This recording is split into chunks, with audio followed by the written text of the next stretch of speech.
Assalamualaikum warahmatullahi wabarakatuh. Perkenalkan, nama saya Ali Sodikin dengan NIM 220324080 dari jurusan RMIK Reguler 2. Saya di sini ingin menjelaskan tentang sistem endokrin guna memenuhi tugas mata kuliah anatomi dengan dosen pembimbing Bapak Henry Didarto, SKPNUS MPD. Apa itu sistem endokrin? Sistem endokrin disebut juga kelenjar buntu, yaitu kelenjar yang tidak mempunyai saluran khusus untuk mengeluarkan sekretnya.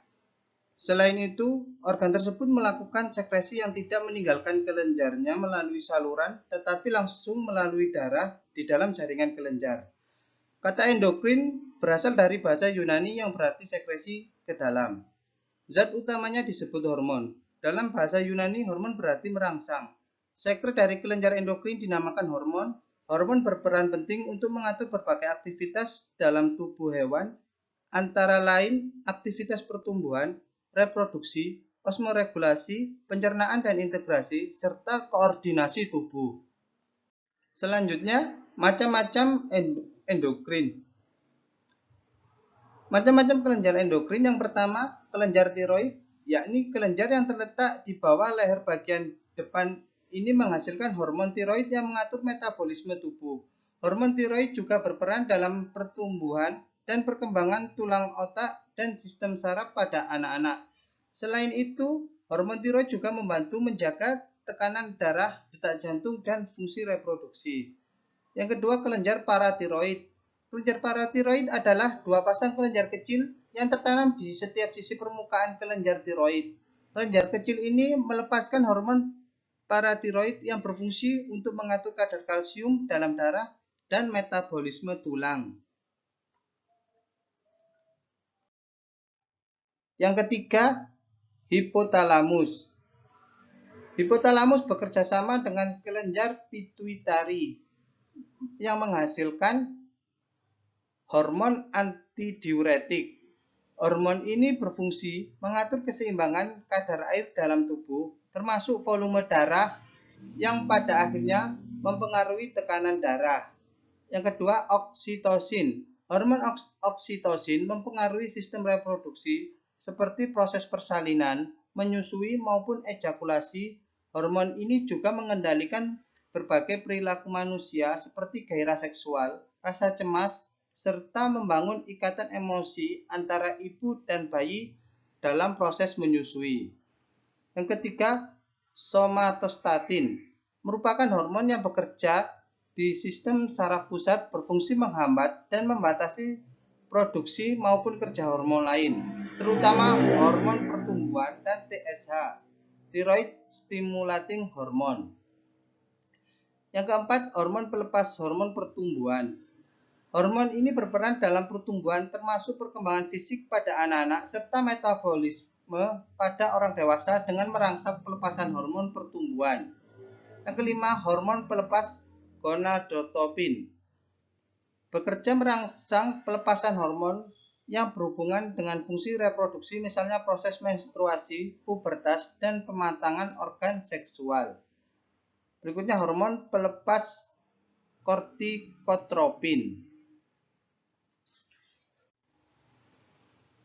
Fungsinya mengontrol respon tubuh terhadap stres fisik dan emosional, serta bertanggung jawab untuk menekan nafsu makan dan juga memicu rasa cemas. Berikutnya, hormon pelepas tirotropin. Hormon ini yang akan merangsang produksi hormon tiroid untuk mengendalikan metabolisme tubuh, sistem kardiovaskular, perkembangan otak, mengontrol otot, serta kesehatan pencernaan dan tulang.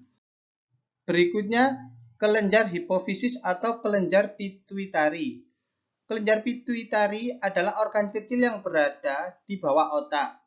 Kelenjar pituitari dibagi menjadi dua bagian, yakni lobus anterior dan posterior. Kedua bagian tersebut memiliki peranan masing-masing, yaitu lobus anterior merupakan bagian depan dari kelenjar pituitari. Adapun hormon yang dihasilkan oleh lobus anterior berfungsi untuk mengatur pertumbuhan, pematangan organ dan fungsi sistem reproduksi, fungsi tiroid, serta pigmentasi kulit. Sedangkan lobus posterior adalah bagian belakang kelenjar pituitari yang berfungsi menghasilkan hormon antidiuretik, yakni hormon yang bertugas untuk membuat ginjal menyerap air lebih banyak dan menyimpannya di aliran darah untuk mencegah dehidrasi. Hormon-hormon yang diproduksi oleh kelenjar pituitari. Ada berbagai macam hormon yang diproduksi oleh kelenjar pituitari, antara lain hormon pertumbuhan, hormon perangsang tiroid atau THS, hormon perangsang folikel, hormon luteinizing, hormon prolaktin, hormon adrenokortitopik atau ACTH, hormon antidiuretik atau ADH. Kelima, kelenjar adrenal. Kelenjar berbentuk segitiga yang berada di atas setiap ginjal ini terdiri dari dua bagian. Kelenjar adrenal terdiri dari dua bagian utama, yakni korteks adrenal atau bagian luar, memproduksi 3 jenis hormon, yaitu aldosteron yang mengatur elektrolit dalam tubuh dan tekanan darah, kortisol yang mengontrol kadar gula darah dan metabolisme, dan gonadotropin yang mengatur hormon seks. Sedangkan medula adrenal mengeluarkan hormon epinefrin dan norepinefrin pada saat stres. Kedua hormon ini memiliki fungsi yang serupa, yaitu bertugas meningkatkan aliran darah ke otot, merangsang jantung berdetak lebih cepat, mempersiapkan tubuh menghadapi keadaan darurat, memicu pelepasan gula darah, meningkatkan kewaspadaan pikiran, dan mengirimkan sinyal antara sel-sel saraf di otak. Keenam, kelenjar reproduksi. Pada pria terdapat di testis yang mengeluarkan hormon androgen yang mempengaruhi banyak karakteristik pria seperti perkembangan seksual, pertumbuhan rambut wajah, dan reproduksi sperma.